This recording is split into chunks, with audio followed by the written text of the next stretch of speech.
Hello friends, नमस्कार। YCT के official YouTube channel पे मैं मुकेश वर्मा आप सबका बहुत बहुत स्वागत करता हूं।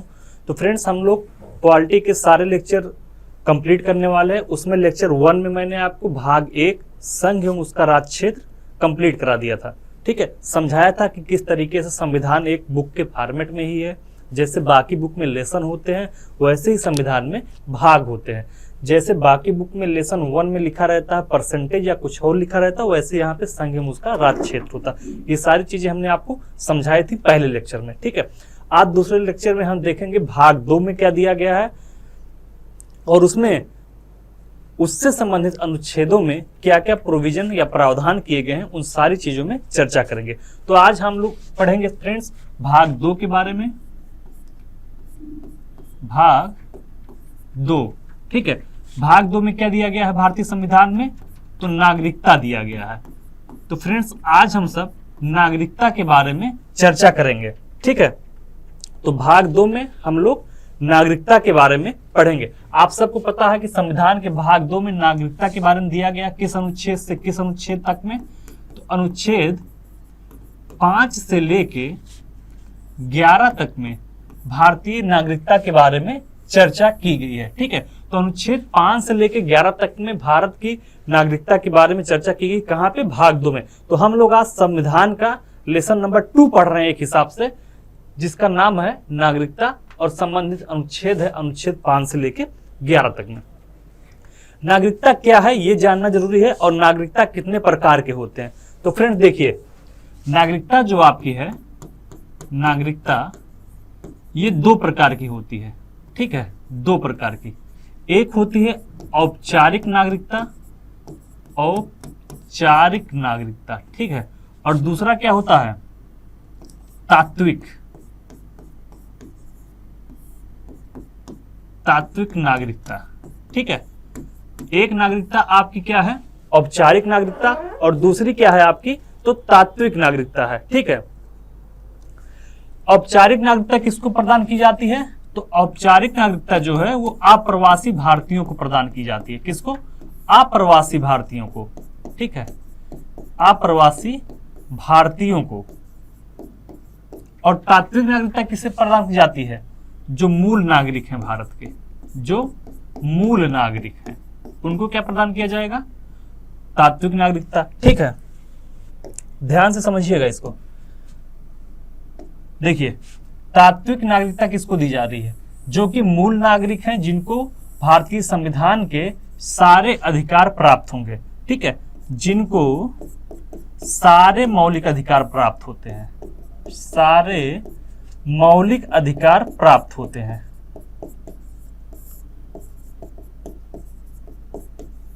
मौलिक अधिकार प्राप्त होते हैं। ओके फ्रेंड्स, तो मूल नागरिक किनको कहा जाता है? जिनको सारे के सारे मौलिक अधिकार का अभी हम जब आगे चैप्टर पढ़ेंगे मौलिक अधिकार वाला, तो उसमें मौलिक अधिकार के बारे में पढ़ेंगे। तो आप सबको पता है कि कुछ ऐसे मौलिक अधिकार हैं जो कि केवल भारतीय नागरिकों को प्रदान किए गए हैं। ठीक है, तो कुछ ऐसे मौलिक अधिकार हैं जो कि केवल भारतीयों को ही प्रदान किए गए हैं, जिसमें 15, 16, 19, 29 व 30। ठीक है, 15, 16, 19, 29 व 30।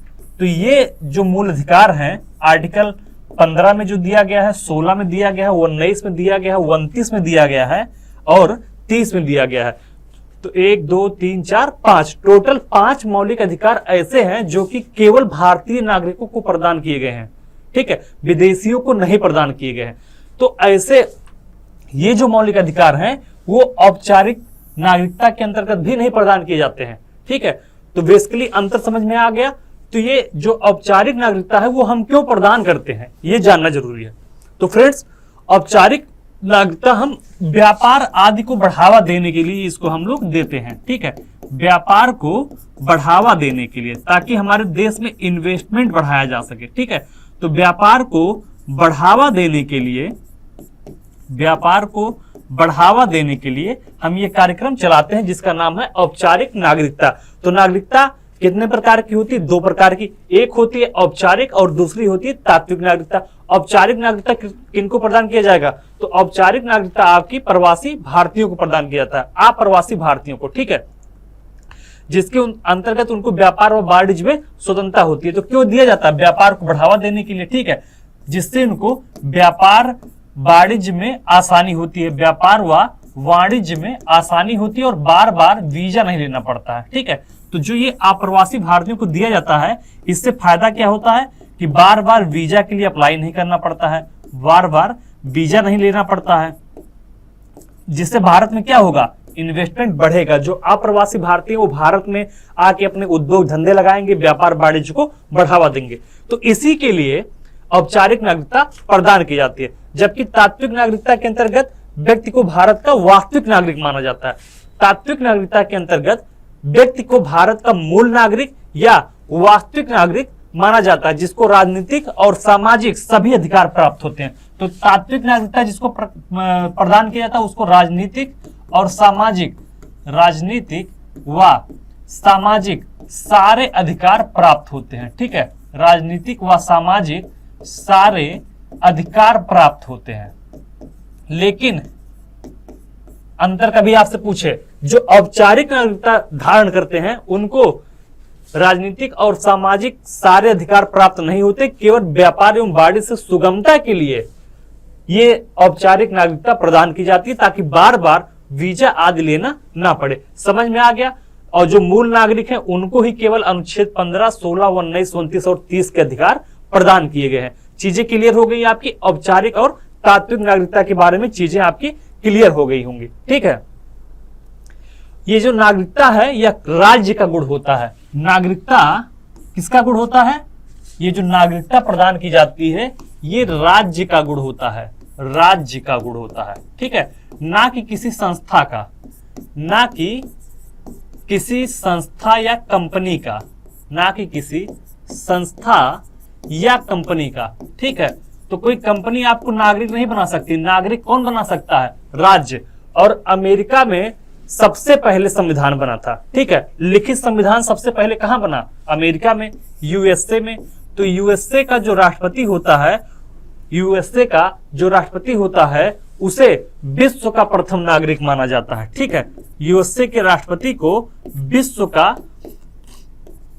प्रथम नागरिक माना जाता है, विश्व का प्रथम नागरिक। क्यों माना जाता है प्रथम नागरिक? क्योंकि सबसे पहले जो संविधान लागू हुआ, लिखित संविधान बनाया गया, वो अमेरिका में बनाया गया और अमेरिका का राष्ट्रपति ही वहां का सर्वोच्च होता है। तो अमेरिका के राष्ट्रपति को ही विश्व का प्रथम नागरिक कहा जाता है, ठीक है, विश्व का प्रथम नागरिक कहा जाता है। वहीं बात करें भारत की, तो भारत के राष्ट्रपति को भारत का प्रथम नागरिक माना जाता है, ठीक है।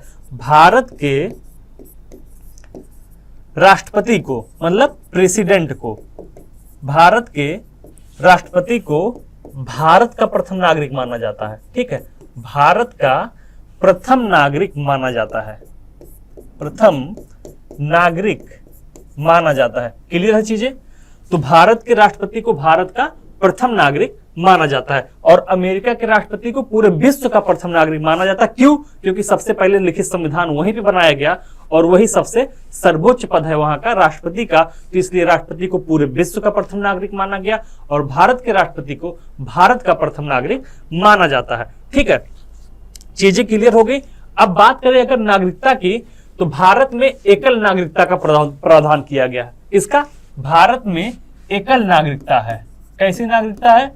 तो भारत में एकल नागरिकता है। अगर कभी पूछे आपसे कि एकल नागरिकता का प्रावधान कहां से लिया गया है, तो एकल नागरिकता का प्रावधान ब्रिटेन से लिया गया है। जबकि अमेरिका में एकल नहीं, दो नागरिकता प्रदान की जाती है, ठीक है। एक पूरे अमेरिका की, एक संबंधित राज्य की। तो अमेरिका में दो प्रकार की नागरिकता प्रदान की जाती है। अमेरिका में दो प्रकार की नागरिकता है, ठीक है। लेकिन भारत में एकल नागरिकता है, भारत में एकल नागरिकता है। और अगर आपसे कभी पूछे कि एकल नागरिकता किस देश से ग्रहण किया गया है, तो हमने एकल नागरिकता कहां से ग्रहण किया है? ब्रिटेन से ग्रहण किया है। तो एकल नागरिकता का कॉन्सेप्ट हमने ब्रिटेन से अपनाया है। जबकि अमेरिका में दो प्रकार की नागरिकता दी जाती है, एक स्टेट की नागरिकता दी जाती है और एक वहां के राज्य की। तो दोनों की नागरिकताओं का कभी कभी कंपैरिजन करने के लिए आता है कि अमेरिका की जो नागरिकता है और भारत की नागरिकता है। दोनों चीजें आपको समझ में आ गई होंगी। अमेरिका के राष्ट्रपति को पूरे विश्व का प्रथम नागरिक कहा जाता है, वहीं भारत के राष्ट्रपति को भारत का प्रथम नागरिक कहा जाता है। चीजें क्लियर हो गई। अब आगे बढ़ते हैं। ये तो नागरिकता के बारे में जो मूल चीजें थी जिनका जानना आवश्यक था उसके बारे में हमने डिस्कस कर लिया। अब जो ये नागरिकता को मूल अधिकार प्राप्त होते उसकी रक्षा कौन करता है? तो नागरिक अधिकारों की रक्षा सुप्रीम कोर्ट करती है। ठीक है, अगर आपके नागरिक अधिकारों का कभी उल्लंघन होता है तो आप आर्टिकल 32 के तहत संवैधानिक उपचारों के अंतर्गत सीधे कहां जा सकते हैं? तो फ्रेंड्स, अब इसके आगे हम लोग अनुच्छेदों के बारे में चर्चा करेंगे कि भारतीय संविधान में किस किस अनुच्छेद में नागरिकता के लिए कौन कौन सा प्रावधान किया गया है। तो आपने पढ़ ही लिया कि नागरिकता किसमें है, भाग 2 में है। ठीक है, भाग 2 में नागरिकता के बारे में चर्चा की गई है। तो भारतीय संविधान के भाग 2 में नागरिकता बताया गया कहां से कहां तक? अनुच्छेद 5 से लेके 11 तक में नागरिकता के बारे में चर्चा की गई है। हमने बताया कि नागरिकता कितने प्रकार की होती है, औपचारिक होती है और तात्विक होती है। औपचारिक नागरिकता अप्रवासी भारतीयों को व्यापार और वाणिज्य में सुगमता के लिए प्रदान किया जाता है, जबकि तात्विक नागरिकता उनको प्रदान किया जाता है जो कि मूल नागरिक होते हैं। चीजें क्लियर होगी। मूल नागरिकों को राजनीतिक अधिकार भी प्राप्त होते हैं और सामाजिक अधिकार भी। 15, 16, 19, 29 और 30 ये सारे अनुच्छेद जो है वो केवल भारत के मूल नागरिकों को ही प्रदान किए जाएंगे, औपचारिक नागरिकों को प्रदान नहीं किए जाएंगे। भारत की नागरिकता कैसी है? एकल नागरिकता। ये सारी चीजों के बारे में डिस्कस किया। अब आगे देखते हैं कि अनुच्छेद 5 क्या कहता है। फ्रेंड्स, आर्टिकल 5 या अनुच्छेद 5 में क्या चीजें बताई गई हैं? ठीक है, तो अनुच्छेद 5 में संविधान लागू होने की तिथि से ऐसे व्यक्ति को, संविधान लागू होने की तिथि से ऐसे व्यक्ति को भारत का नागरिक माना जाएगा जो कि 3 शर्तें पूरी करती हो। यही चीजें इसमें लिखी गई है। तो संविधान लागू होने के बाद यह अनुच्छेद क्या कहता है कि संविधान लागू होने के बाद, संविधान लागू होने के बाद ऐसे नागरिकों को भारत का नागरिक माना जाएगा। संविधान लागू होने के बाद ऐसे व्यक्तियों को भारत का नागरिक माना जाएगा। ऐसे व्यक्तियों को भारत का नागरिक माना जाएगा, भारत का नागरिक माना जाएगा जो 3 शर्तें पूरी करते हो। ठीक है, भारत का नागरिक माना जाएगा जो निम्न 3 शर्तें पूरी करते हो। निम्न 3 शर्तें पूरी करते हो। कौन कौन सी शर्तें हैं पहले वो देख लीजिए। तो ये अनुच्छेद 5 क्या कहता है? अनुच्छेद 5 यही चीज कहता है कि संविधान लागू होने के बाद, अर्थात संविधान कब लागू हुआ पूर्ण रूप से? तो संविधान अगर बात करें पूर्ण रूप से लागू होने का तो 26 जनवरी 1950 को लागू हुआ। लेकिन यहां पे जो बात किया जा रहा है वो 26 नवंबर 1949 को जब हमारा संविधान बनके तैयार हो गया था तो उस समय ऐसे व्यक्तियों को भारत का नागरिक माना जाएगा जो निम्न में से 3 शर्तें पूरी करते हो। पहला क्या है कि वह भारत राज्य क्षेत्र में जन्मा हो। पहली शर्त क्या है? वह भारत राज्य क्षेत्र में जन्मा हो। भारत राज्य क्षेत्र में जन्मा हो। इससे क्या तात्पर्य है कि संविधान लागू होने के बाद, संविधान लागू होने के बाद जो बंटवारा हुआ उसमें भारत का जितना क्षेत्र था, ठीक है, अगर उस क्षेत्र में आपका जन्म हुआ है तो आपको भारत का नागरिक मान लिया जाएगा। पहली शर्त ये रखी गई कि संविधान लागू होने के बाद ऐसे व्यक्ति जिनका जन्म भारत के राज्य क्षेत्र में हुआ, मतलब कि भारत की सीमा, मतलब बाउंड्री के अंदर हुआ है, भारत की बाउंड्री के अंदर हुआ है, उनको भारत का नागरिक मान लिया जाएगा। पहली शर्त ये रखी गई थी। दूसरी शर्त आपकी ये रखी गई थी कि व्यक्ति के माता पिता में से किसी एक का जन्म अगर भारत में हुआ हो, व्यक्ति के माता व पिता में से किसी एक का जन्म, मतलब चाहे माता चाहे पिता या दोनों भारत के नागरिक रहे हो, ठीक है, दोनों का जन्म कहां हुआ हो? भारत में हुआ। तो व्यक्ति के माता पिता में से दोनों का जन्म कहां हुआ हो, भारत राज्य क्षेत्र में हुआ हो, ठीक है, भारत में हुआ हो। तो राज्य क्षेत्र का मतलब है कि उस समय की सीमा जो थी भारत की, उस बाउंड्री के अंदर में हुआ, ठीक है। तो उसके माता पिता में से कोई एक भारत में जन्मा हो, दोनों नहीं, यहाँ पे कोई एक है, ठीक है, में से एक का जन्म कहां हुआ हो, भारत में हुआ हो। और तीसरी शर्त क्या रखी गई थी कि कम से कम 5 वर्ष पूर्व, ठीक है, 5 वर्ष पूर्व से वह भारत में रह रहा हो, 5 वर्ष पूर्व से वह भारत में रह रहा हो। इसका तात्पर्य क्या है, ये जो चर्चा हो रही है ये उस समय की नागरिकता से हो रही है कि जब भारत आजाद हुआ था, ठीक है। तो उस समय 3 प्रकार के व्यक्तियों को भारत का नागरिक माना गया। पहला क्या था कि अगर वह भारत के राज्य क्षेत्र में, मतलब जो भारत की बाउंड्री है उसके अंतर्गत उसका जन्म हुआ हो तो उसको भारत का नागरिक मान लिया जाएगा। उसके माता या पिता में से किसी एक का जन्म भारत में हुआ तो भी उसे मान लिया जाएगा। और वह पिछले 5 वर्ष से, मतलब क्या था, 26 नवंबर 1949 को हमारा संविधान लागू हुआ, 26 नवंबर 1949 को बन के तैयार हुआ और कुछ प्रोविजन उसी दिन लागू हो गए थे, ठीक है। तो इससे 5 वर्ष पूर्व अर्थात 1944 से, मतलब 26 नवंबर 1944 से या उसके पहले से वह भारत में अगर रह रहा है तो उसको भी भारत का नागरिक मान लिया जाएगा। ये व्यवस्था कहां की गई है, अनुच्छेद 5 में। तो अनुच्छेद 5 क्या कहता है कि संविधान लागू होने के बाद ऐसे व्यक्तियों को भारत का नागरिक माना जाएगा जो निम्न 3 शर्तें पूरी करते हो। पहली शर्त क्या है कि वह भारत राज्य क्षेत्र में जन्मा हो। दूसरी शर्त क्या है कि व्यक्ति के माता पिता में से किसी एक का जन्म भारत में हुआ हो। और तीसरा शर्त यह है कि वह व्यक्ति मामूली तौर पे पिछले 5 वर्षों से, मतलब लगभग 26 नवंबर 1944 से भारत में रह रहा हो, ठीक है। ये बात कब की हो रही है, जब हमको आजादी प्राप्त हुई थी। तो ये अनुच्छेद 5 के बारे में हमने पढ़ लिया। अब हम देखेंगे कि अनुच्छेद 6 के बारे में क्या चर्चाएं की गई हैं, ठीक है। तो आइए देखते हैं अब अनुच्छेद 6 के बारे में।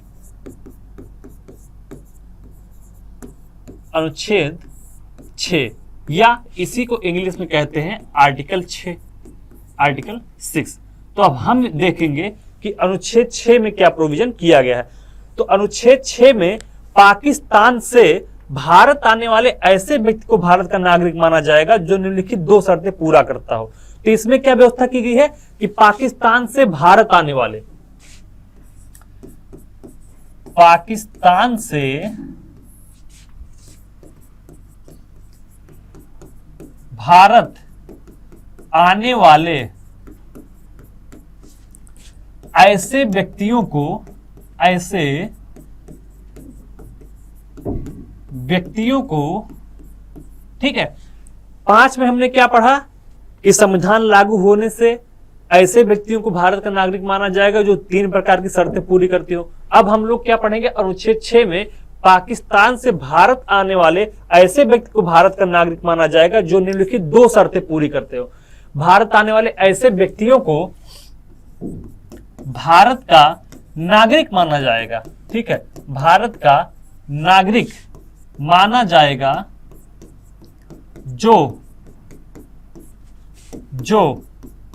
निम्न 2 शर्तें पूरी करते हो, निम्न 2 शर्तें पूरी करते हो, पूरी करते हो। कौन कौन सी वो शर्तें हैं, देखिए समझने का प्रयास करिए। आप सबको पता है कि 15 अगस्त 1947 को भारत का बंटवारा हुआ था, ठीक है। तो उस समय नागरिकता किस प्रकार से प्रदान की जाए ये एक चुनौती का विषय था। तो भारतीय संविधान में उसको देखते हुए कई प्रकार के प्रोविजन किए गए। पहली प्रोविजन जो किया गया वो अनुच्छेद 5 में किया गया कि ऐसे व्यक्ति को भारत का नागरिक माना जाएगा जो 3 शर्तें पूरी करते हो, या तो भारत के राज्य क्षेत्र में जन्मा हो, या उसके माता पिता में से कोई एक भारत में जन्मा हो, या पिछले 5 वर्ष से, मतलब लगभग 26 नवंबर 1944 के पहले से वो भारत में रह रहा हो, तो ऐसे व्यक्तियों को भारत का नागरिक माना जाएगा। अनुच्छेद 5 के अंतर्गत एक व्यवस्था की गई। फिर 6 में क्या व्यवस्था की गई, बंटवारे के बाद ऐसे लोग जो पाकिस्तान से भारत आएंगे, ठीक है, तो उनको नागरिकता किस प्रकार प्रदान की जाएगी। तो इसकी व्यवस्था कहां की गई है, अनुच्छेद 6 में पाकिस्तान से भारत आने वाले ऐसे व्यक्तियों को भारत का नागरिक माना जाएगा जो निम्न 2 शर्तें पूरी करते हो, ठीक है। कौन कौन सी वो 2 शर्तें हैं, तो दो शर्तें ये हैं। पहली शर्त क्या है कि उसके माता पिता मतलब उस व्यक्ति के माता पिता जिसको नागरिकता प्रदान की जानी है, तो उसके माता पिता, दादा दादी, ठीक है, और नाना नानी, ये तीन चीज बताई गई हैं पहली शर्तों में कि उसके माता पिता, दादा दादी या नाना नानी में से कोई एक, ठीक है, नाना नानी में से कोई एक 1935 के परिभाषित एक्ट के अंतर्गत जन्मा हो। ठीक है फ्रेंड्स, देखिए अनुच्छेद 6 क्या कह रहा है कि पाकिस्तान से भारत आने वाले ऐसे व्यक्ति को भारत का नागरिक माना जाएगा जो निम्न दो शर्तें पूरी करते हो। पहला शर्त क्या कह रहा है कि उसके माता पिता, दादा दादी, नाना नानी में से कोई एक 1935 के परिभाषित एक्ट के अंतर्गत जन्मा हो। अब आप लोगों को सोचना चाहिए कि यहाँ पे 1935 के एक्ट की चर्चा क्यों कर रहा है। तो हम बात कर रहे हैं कि बंटवारे के बाद नागरिकता देने की। जब भारत आजाद होता है और 26 नवंबर 1949 को भारत का संविधान बनकर तैयार होता है और उसके कुछ प्रावधान लागू कर दिए जाते हैं, तो हम उस समय की बात कर रहे हैं। ठीक है, तो जो पाकिस्तान से आए हैं उनको नागरिकता किस प्रकार दी जाए, यह बहुत ही चिंता का विषय था।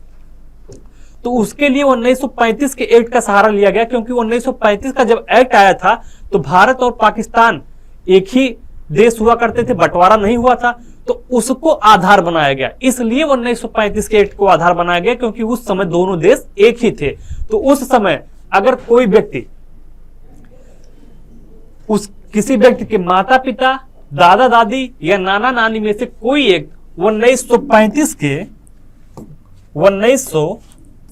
के परिभाषित एक्ट के अंतर्गत जन्मा हो, तो उसको भारत का नागरिक मान लिया जाएगा। चीजें क्लियर हो गई। तो क्यों 1935 किया गया? क्योंकि जब 1935 का एक्ट आया था तो उस समय भारत और पाकिस्तान एक ही राज्य थे, तो इसलिए पाकिस्तान से भारत आने वाले व्यक्तियों के लिए यह शर्त रखी गई कि अगर ये शर्त पूरी करते हैं तो उनको भारत का नागरिक मान लिया जाएगा। चीजें क्लियर हो गई। दूसरी शर्त क्या रखी गई? पहली शर्त तो ये रखी गई कि उसके माता पिता, दादा दादी या नाना नानी में से कोई एक भारत में 1935 के परिभाषित एक्ट के अंतर्गत जन्मा हो। दूसरी व्यवस्था की गई कि 19 जुलाई 1948 के पहले वह पाकिस्तान छोड़कर भारत आया हो। ठीक है, दूसरी व्यवस्था की गई कि 19 जुलाई 1948 के पहले, ठीक है, 48 के पहले वह पाकिस्तान छोड़ के भारत आ गया हो। वह पाकिस्तान छोड़कर भारत आया हो। ठीक है, वह पाकिस्तान छोड़कर भारत आया हो। तो दो शर्तें रखी गई। पहली शर्त कि उसके माता पिता, दादा दादी, नाना नानी में से किसी एक का जन्म 1935 के एक्ट के बाद हुआ हो। ठीक है, दूसरी व्यवस्था की गई कि 19 जुलाई 1948 के पहले वह पाकिस्तान छोड़कर भारत आया हो। ठीक है, और यदि इसके बाद वह भारत आता है तो उसे नागरिकता के लिए आवेदन देना होगा। इसके पहले आ गया है तब तो ठीक है, उसको ऐसे ही नागरिकता प्रदान की जाएगी। लेकिन अगर इसके बाद आया है, इसके बाद आया है मतलब कि 19 जुलाई 1948 के बाद आया है, तो उसे नागरिकता के लिए क्या करना पड़ेगा? आवेदन देना पड़ेगा। तो उसे नागरिकता के लिए आवेदन देना पड़ेगा। ठीक है, नागरिकता के लिए आवेदन देना पड़ेगा, आवेदन देना पड़ेगा। तो देखिए पड़ेगा, ओके, ध्यान दीजिए। पहली शर्त तो आपने पढ़ ली। दूसरा कह रहा कि या तो 19 जुलाई 1948 के पहले पाकिस्तान छोड़ के भारत चला आया हो। ठीक है, और अगर इसके बाद आता है तो नागरिकता के लिए उसको आवेदन देना पड़ेगा। और आवेदन किस प्रकार देना पड़ेगा? आवेदन देने के कम से कम 6 माह पहले से वह भारत में रह रहा हो, तो उसकी शर्त है आवेदन देना पड़ेगा। और आवेदन देने के कम से कम कम से कम 6 माह पूर्व से भारत में रह रहा हो। मतलब क्या है इसका, भारत में रह रहा हो।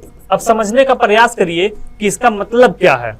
ठीक है, इसका मतलब ये कह रहा है दोस्तों कि देखिए, या तो वो पहले में व्यवस्था उनके लिए की गई कि जो कि भारत के राज क्षेत्र में ही थे, बंटवारे के बाद जो भारत के राज क्षेत्र में व्यक्ति थे वो तो क्लियर हो गए, ये भारत के नागरिक होंगे।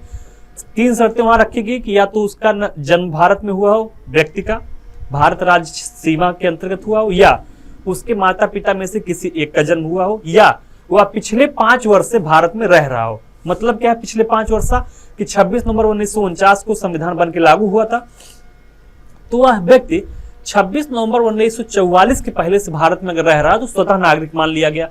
दूसरी शर्त क्या रखी गई, दूसरी शर्त यह रखी गई, दूसरा आर्टिकल 6 में क्या व्यवस्था किया गया, तो आर्टिकल 6 में जो पाकिस्तान से बंटवारे के बाद भारत में आ रहे थे उनके नागरिकता के लिए प्रावधान किया गया। तो पाकिस्तान से भारत आने वाले ऐसे व्यक्तियों को भारत का नागरिक माना जाएगा जो निम्न 2 शर्तें पूरी करते हो। सॉरी, कौन कौन सी शर्तें 2 रखी गई। पहली शर्त थी कि उनके माता पिता में से, दादा दादी में से या नाना नानी में से किसी एक का जन्म कहां हुआ हो, भारत में हुआ हो। और दूसरी शर्त रखी गई कि 19 जुलाई 1948 के पहले अगर वह पाकिस्तान छोड़कर भारत चला आया। ठीक है, तो 15 अगस्त 1947 को बंटवारा हुआ, देश आजाद हुआ, उधर पाकिस्तान बना, इधर भारत बना।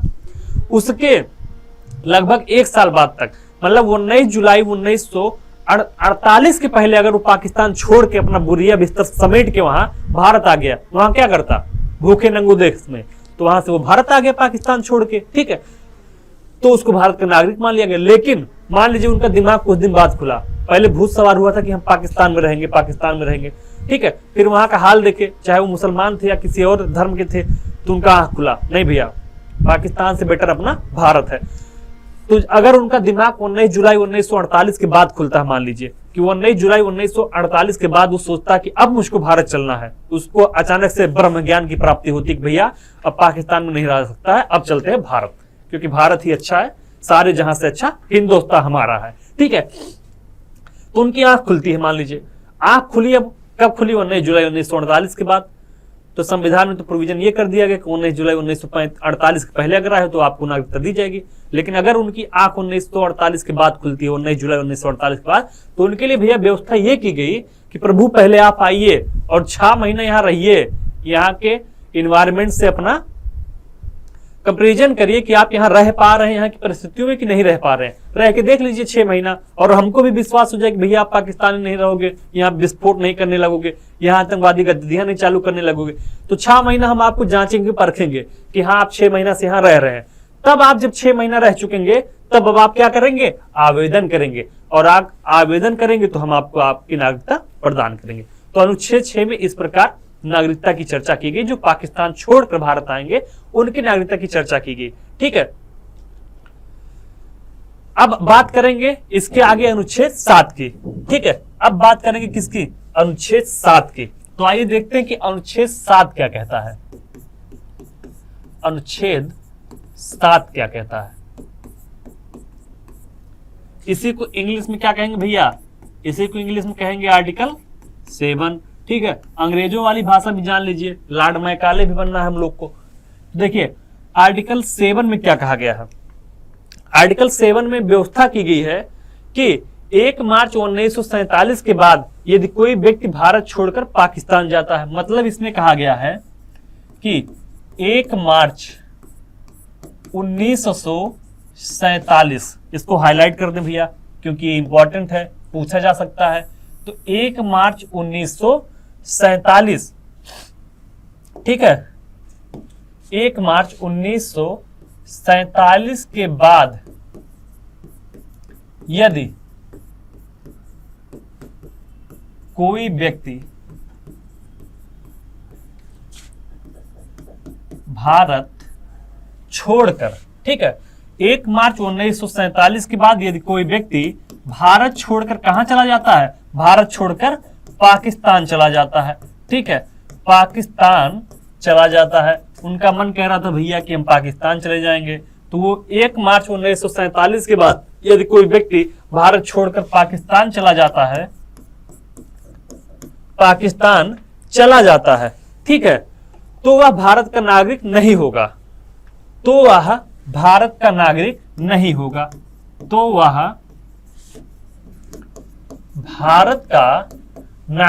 होगा, दोस्तों मैंने पहले क्लास से ही आपको कहा था कि पॉलिटी पूरी की पूरी फ्री ऑफ कॉस्ट एकदम रूट लेवल से हाई लेवल तक पढ़ाने चल रहा हूं, ठीक है। इसी के लिए आप 10,000, 15,000, 6,000, 8,000 फीस देते होंगे, लेकिन ये सारी चीजें आपको फ्री ऑफ कॉस्ट कराई जा रही है। तो प्लीज कम से कम इतना तो करिए कि 100 रुपए का एक रजिस्टर बना लीजिए और उसमें सारी चीजों को जहां से मैंने शुरू किया है स्टार्टिंग से आप नोट करते हुए अपना नोट्स बनाते हुए चलिए, ठीक है। बात कर रहे हैं हम लोग अनुच्छेद 7 की। तो 1 मार्च 1947 के बाद यदि कोई व्यक्ति भारत छोड़कर पाकिस्तान चला जाता है तो वह भारत का नागरिक नहीं माना जाएगा, ठीक है, नहीं माना जाएगा। कब आजादी मिली थी भैया? आजादी मिली थी 15 अगस्त 1947 को, ठीक है। लेकिन वो 1 मार्च मतलब आजाद होने वाले ही थे हम लोग, उसी के जस्ट पहले उनको मोह माया लगी और चले गए पाकिस्तान। तो भैया उनको भारत का नागरिक नहीं बनाया जाएगा, जाइए आप वहीं पाकिस्तान में ही रहिए, ठीक है, यही कहा गया इसमें। लेकिन मान लीजिए वहां गए, कुछ दिन रहे और अब उनकी आंख खुल रही है कि भैया रो रहे हैं कि हमको बुला लीजिए, हमको भारत में रहना है, ठीक है। वहां मारकाट बहुत ज्यादा हो रहा है, ठीक है, पाकिस्तान लफंगों का देश है, जान ही रहे हैं। तो वहां पे क्या हुआ भैया, मारकाट होने लगी। जब मारकाट होने लगी, वहां परेशान होने लगे, तो उनको फिर अपने मातृभूमि की याद आ रही है, किसकी? भारत की याद आ रही है, और रो रो के आ रहे हैं कि भैया नागरिकता दे दीजिए।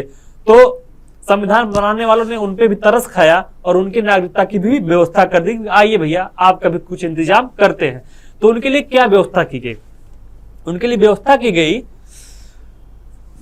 कि किसी कारणवश यदि उनको भारत लाया जाता है, ठीक है, बाद यदि कोई व्यक्ति भारत गया तो उनकी नागरिकता निरस्त कर दी गई। लेकिन अब यहां व्यवस्था की गई यदि किसी कारणवश उनको इसके बाद भारत लाया जाता है तो उनको भारत का नागरिक मान लिया जाएगा, ठीक है।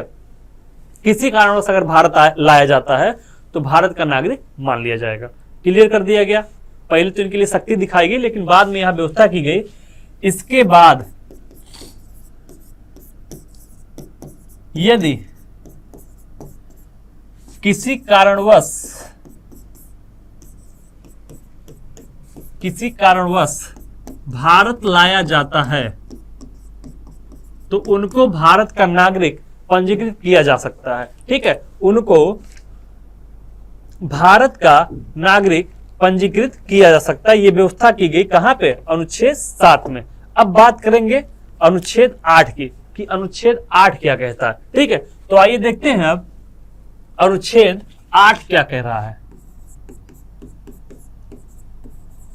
अनुच्छेद 8 के बारे में हम लोग देखेंगे। अनुच्छेद 8 का मतलब क्या भैया? आर्टिकल 8 के बारे में चर्चा करते हैं कि आर्टिकल 8 क्या कहता है। फ्रेंड्स, आर्टिकल 8 ये कहता है यदि किसी बच्चे का जन्म विदेश में होता है और यदि उसके माता पिता में से यदि किसी बच्चे का जन्म कहां हो रहा है? विदेश में हो रहा है, और उसके माता पिता में से कोई एक भारत का नागरिक है, ठीक है। इसमें यदि किसी बच्चे का जन्म कहां हो रहा है? यदि किसी बच्चे का जन्म विदेश में होता है, बच्चे का जन्म विदेश में होता है, विदेश में होता है, इसको हम लोग किस ट्रिक से याद करेंगे भैया? इसको हम लोग सानिया मिर्जा वाली ट्रिक से याद करते हैं। किस ट्रिक से? सानिया मिर्जा वाली ट्रिक, ठीक है। तो इनको जब ध्यान में रखेंगे तो क्या हो जाएगा? अच्छे से याद हो जाएगा। इनको भी शादी करने के लिए कोई नहीं मिला तो ये कहां चली गई? पाकिस्तान में शोएब मलिक से शादी कर ली, ठीक है। तो इनका जो आने वाले समय में बच्चा उच्चा होगा तो उसके लिए भी संविधान में सोचिए 1947 में व्यवस्था कर दी गई। 1949 जब संविधान बना था, क्या व्यवस्था की गई कि यदि किसी बच्चे का जन्म विदेश में होता है, ठीक है, और उसके माता पिता में से कोई एक भारत का नागरिक है, उसके माता पिता में से, अब इसको रिलेट करिएगा इस वाली ट्रिक से, अभी समझ में आ जाएगा।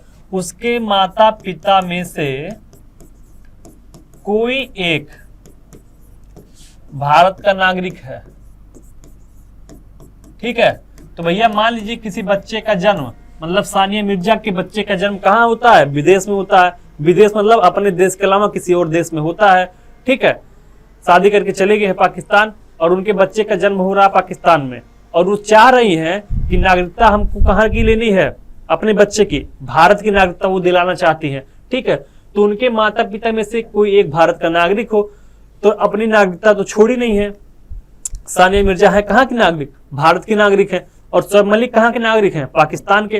तो दूसरी शर्त भी पूरी हो रहा है कि अगर बच्चे का जन्म विदेश में हो रहा है, इनके दोनों के बच्चे का जन्म विदेश में होता है, दोनों में से एक भारत के नागरिक तो ही है। सानिया मिर्जा भारत की नागरिकता हासिल की हुई है, उन्होंने छोड़ा नहीं है। ठीक है, तो इस बच्चे को, जो बच्चा हो रहा है, उसको भारत का नागरिकता प्रदान कर दी जाएगी। ठीक है, लेकिन इसके लिए करना क्या पड़ेगा?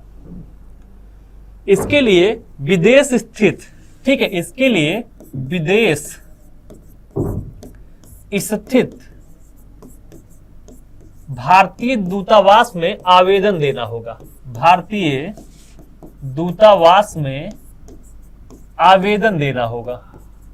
मतलब क्या भैया? आवेदन देना होगा तो उसको भारतीय नागरिक के रूप में पंजीकृत कर दिया जाएगा। अब ध्यान से समझिए भैया, इनको पसंद आ गए सानिया मिर्जा को शोएब मलिक, शादी कर ली पाकिस्तान में। ठीक है, और चाह रही है कि उनका जो बच्चा होगा उसको नागरिकता कहाँ की प्रदान की जाए? भारत की। ऐसा क्यों चाह रही है? इसलिए चाह रही कि गई वहां के हालात देख ली। जब हालात देख ली तो आंख खुल गया। तो सोचिए भारत के संविधान बनाने वाले कितने दूरदर्शी व्यक्ति थे। उनको पता था कि आज से भैया 60-70 साल बाद कोई सानिया मिर्जा जाके पाकिस्तान में शादी करेंगी। तो उस समय इतने दूरदर्शी लोग थे कि इनकी व्यवस्था कर दी गई। क्या व्यवस्था की गई?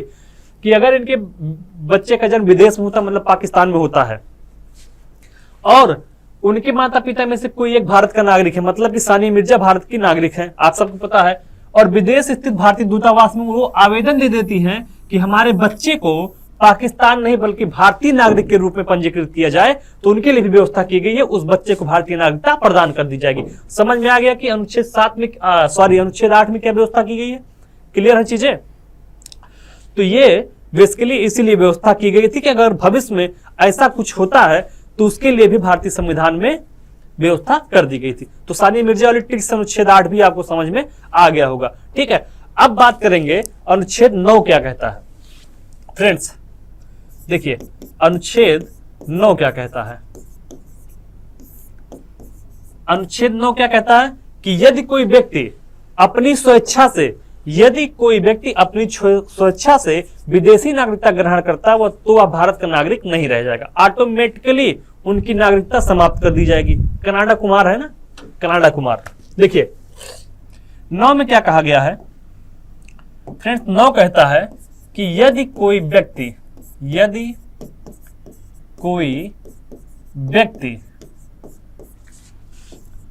स्वेच्छा से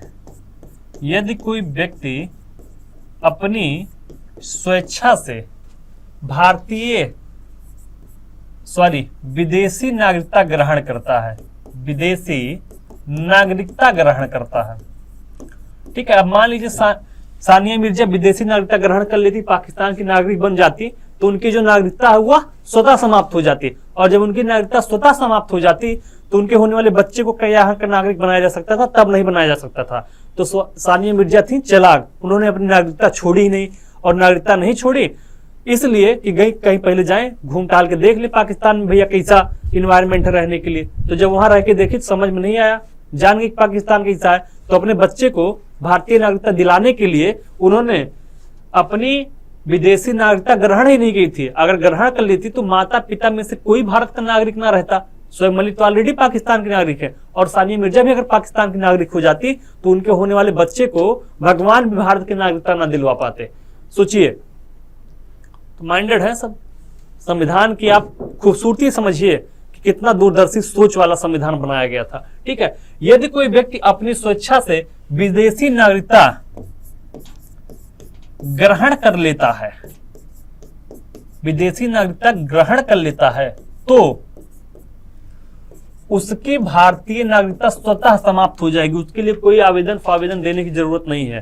ठीक है, तो उसकी बोल दिया जाएगा जा भैया जा, जहां मन कहा वहीं रहा, तो उसकी भारतीय नागरिकता स्वतः समाप्त हो जाएगी। भारतीय नागरिकता स्वतः समाप्त हो जाएगी,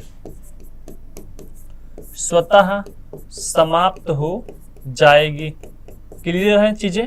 यदि कोई व्यक्ति अपनी स्वेच्छा से विदेशी नागरिकता ग्रहण कर लेता है तो उसकी भारतीय नागरिकता स्वतः समाप्त हो जाएगी। तो इसलिए सानिया मिर्जा ने पाकिस्तान की नागरिकता ग्रहण नहीं की, नहीं तो उनकी नागरिकता स्वतः समाप्त हो जाती। तो अब जो उनका बच्चा हो रहा और उसको भारतीय नागरिकता दिलाना चाहती है तो दिला ना पाती, इसीलिए उन्होंने विदेशी नागरिकता ग्रहण नहीं की थी। क्लियर हो गई चीजें? तो अनुच्छेद 8 भी पढ़ लिया, अनुच्छेद 9 भी पढ़ लिया, अनुच्छेद 5 भी पढ़ लिया, अनुच्छेद 6 भी पढ़ लिया। तो 5, 6, 7, 8, 9 ये सारी चीजें हो गई क्लियर। अब बढ़ते हैं आगे और देखते हैं कि अनुच्छेद 10 क्या कहता है। फ्रेंड्स, अनुच्छेद 10 क्या कह रहा है? इसी को इंग्लिश में क्या कहेंगे भैया? आर्टिकल 10। तो आर्टिकल 10 में क्या व्यवस्था की गई है?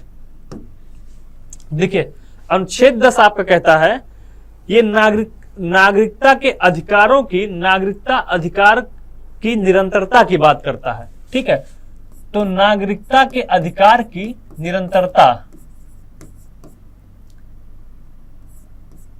नागरिकता के अधिकार की, अधिकारों की निरंतरता की बात करता है। ठीक है, निरंतरता।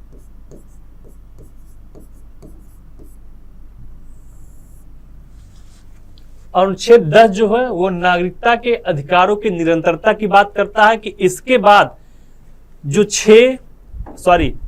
5 के अंतर्गत, 6 के अंतर्गत, 7 के अंतर्गत, 8 के अंतर्गत और 9 के अंतर्गत जो व्यवस्था की गई है, या 6, 7, 8, 9 में तो ये कहा गया कि अगर कोई विदेशी नागरिकता ग्रहण कर लेती तो उसकी नागरिकता स्वतः खत्म कर दी जाएगी, भारतीय नागरिकता।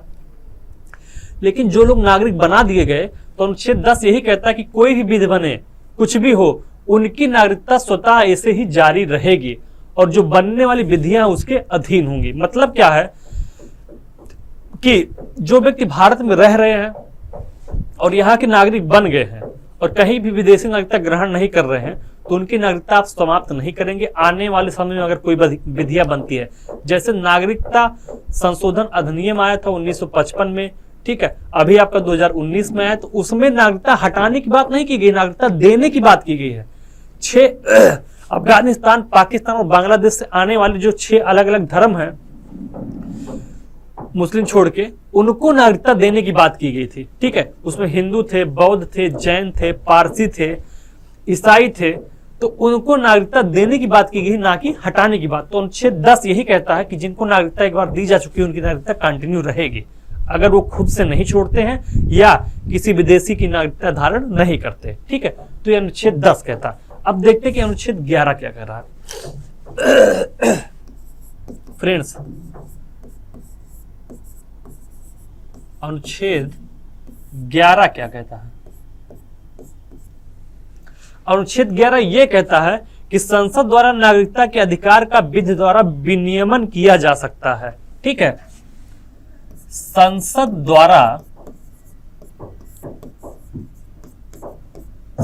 द्वारा नागरिकता के नियमों का, नागरिकता के अधिकार का विधि या विनियमन किया जा सकता है। मतलब ये कहते हैं कि नागरिकता से संबंधित विधि और विनियमन करने का अधिकार किसको दिया गया है? संसद द्वारा। ठीक है, तो संसद द्वारा नागरिकता प्राप्त करने के तरीकों में चेंज किया जा सकता है, उसके लिए विधि बनाया जा सकता है। तो इसके लिए अधिकृत किसको किया गया? संसद किया गया। संसद चाहे तो आपने भी देखा होगा कि सिटीजन अमेंडमेंट एक्ट CAA, ठीक है, 2019 में जो लाया गया है सिटीजन अमेंडमेंट एक्ट, उसको किसके द्वारा लाया गया है? तो संसद के द्वारा लाया गया है। तो अनुच्छेद 11 यही कहता है कि संसद को यह अधिकार प्राप्त है कि वह नागरिकता से संबंधित जो अधिकार है उनका विधि द्वारा विनियमन कर सकता है। तो संसद को यह अधिकार प्रदान किया गया। हमने पढ़ा क्या? 5 के बारे में पढ़ा। एक बार जस्ट रिवीजन करके देख लेते हैं कि हमने क्या क्या पढ़ा है। ठीक है, देखिए हमने क्या पढ़ा, अनुच्छेद 5 में पढ़ा। अनुच्छेद 5 में क्या पढ़ा, संविधान लागू होने के बाद कि ऐसे व्यक्तियों को भारत का नागरिक माना जाएगा जो निम्न 3 शर्तें पूरी करते हैं। पहली शर्त दोहराई मेरे साथ, वह भारत राज्य क्षेत्र में जन्मा हो। दूसरी शर्त उसके माता पिता में से कोई एक भारत में जन्मा हो। तीसरी शर्त वह संविधान लागू होने के पूर्व से कम 5 वर्ष पूर्व से भारत में रह रहा हो, मतलब कि 1944 के पहले, 26 नवंबर 1944 के पहले रह रहा हो। यह अनुच्छेद 5 कहता है। इसके बाद अनुच्छेद 6 क्या कहता है, अनुच्छेद 6 ये कहता है क्योंकि बंटवारा हुआ था तो इसलिए पाकिस्तान से जो आने वाले व्यक्ति थे उनके लिए प्रोविजन कहां किया गया, 6 में। 6 क्या कहता है, पाकिस्तान से भारत आने वाले ऐसे व्यक्तियों को भारत का नागरिक माना जाएगा जो निम्न 200 शर्तें पूरी करती हैं। पहले उसके माता पिता, दादा दादी, नाना नानी में से कोई एक 1935 के परिभाषित एक्ट के अंतर्गत जन्मा हो। दूसरी शर्त 19 जुलाई 1948 के पहले वह पाकिस्तान छोड़कर भारत चला आया हो। अगर इसके बाद आता है तो नागरिकता के लिए आवेदन देना पड़ेगा और आवेदन देने के कम से कम 6 माह पूर्व से उसे भारत में रहना पड़ेगा। ठीक है, इसके बाद हमने क्या पढ़ा, अनुच्छेद 7 पढ़ा। 7 में क्या कहा गया है कि 1 मार्च 1947 के बाद यदि कोई व्यक्ति भारत छोड़कर पाकिस्तान जाता है तो उसकी नागरिकता स्वतः समाप्त कर दी जाएगी। लेकिन यदि किसी कारणवश उसको दोबारा लाया जाता है भारत में तो उसकी नागरिकता क्या होगी, बहाल कर दी जाएगी। ठीक है, यह व्यवस्था की गई थी। इसमें 8 क्या कहता है, 8 में व्यवस्था यह की गई है कि यदि किसी बच्चे का जन्म विदेश में होता है और उसके माता पिता में से किसी एक को भारत की नागरिकता प्राप्त है, ठीक है, तो वह विदेश स्थित अगर भारतीय दूतावास में आवेदन देता है तो उसके बच्चे को भारत की नागरिकता प्रदान कर दी जाएगी। इसको सानिया मिर्जा की ट्रिक से हमने अभी आपको बताया था। 9 में क्या कहता है कि यदि कोई व्यक्ति अपनी स्वेच्छा से विदेशी नागरिकता ग्रहण कर लेता है तो उसकी भारतीय नागरिकता स्वतः अपने आप समाप्त कर दी जाएगी। इसके बाद हमने पढ़ा अनुच्छेद 10 के बारे में कि नागरिकता के अधिकारों की निरंतरता जारी रहेगी। जो भारत के नागरिक बन गए वो भारत के नागरिक ही रहेंगे, यद्यपि वो खुद से अपनी नागरिकता नहीं छोड़ते हैं तो भारत के नागरिक माने जाएंगे या विदेशी नागरिकता ग्रहण नहीं करते हैं। फिर है अनुच्छेद 11। इसमें हमने पढ़ा कि संसद को इसके लिए अधिकृत किया गया है कि वह चाहे तो नागरिकता के अधिकारों का विधि द्वारा विनियमन कर सकता है, चेंज कर सकता है। ठीक है, तो इसी की वजह से सिटीजन अमेंडमेंट एक्ट संसद द्वारा ही पास किया गया है, तो संसद को इसके लिए अधिकृत किया गया। तो फ्रेंड्स 2 लेक्चर हुए हैं पॉलिटी के। इसके पहले पहला जो लेक्चर है, अगर आज आप लोग अभी मेरा वीडियो देख रहे हैं और पहला लेक्चर नहीं देख पाए हैं शुरुआत से एकदम, तो आप हमारे प्लेलिस्ट में जा सकते हैं, वहां पे आपको पहला लेक्चर मिल जाएगा जिसमें हमने भाग 1 संघ एवं उसका राज्यक्षेत्र पढ़ा था। आज हमने भाग 2 में नागरिकता पढ़ा है, नागरिकता के सारे प्रकार पढ़े हैं, औपचारिक नागरिकता क्या होती, तात्विक नागरिकता क्या होती, इन सारी चीजों को डिस्कस किया। इसके अलावा नागरिकता से संबंधित जितने अनुच्छेद थे, आर्टिकल 5, 6, 7, 8, 9, 10, 11 उसको पढ़ के समाप्त किया है। तो 2 लेक्चर अभी पॉलिटी के हो चुके हैं। आज ये दूसरा लेक्चर था, दूसरी क्लास में हमने नागरिकता समाप्त किया है। कल जो क्लास आएगी उसमें हम लोग भाग 3 मौलिक अधिकारों के बारे में चर्चा करेंगे। तो शुरू से अगर आपको वीडियो देखना है तो प्लेलिस्ट में जाइए, वहां पे आपको हमारा पूरा का पूरा वीडियो पहला लेक्चर मिल जाएगा। ठीक है फ्रेंड्स, तो इस व्यवस्था को जो ये कार्यक्रम चला रहे हैं, पूरी की पूरी पॉलिटी फ्री ऑफ कॉस्ट आपको पढ़ाई जा रही है। सभी स्टूडेंट के पास जो भी आपके मित्र हैं, जो भी आपके पहचानने जानने वाले हैं, उनके पास आप इस क्लास को शेयर कर दीजिए ताकि वो इस फ्री क्लासेस का फायदा उठा पाए। मिलते हैं फ्रेंड्स अगले लेक्चर में। धन्यवाद।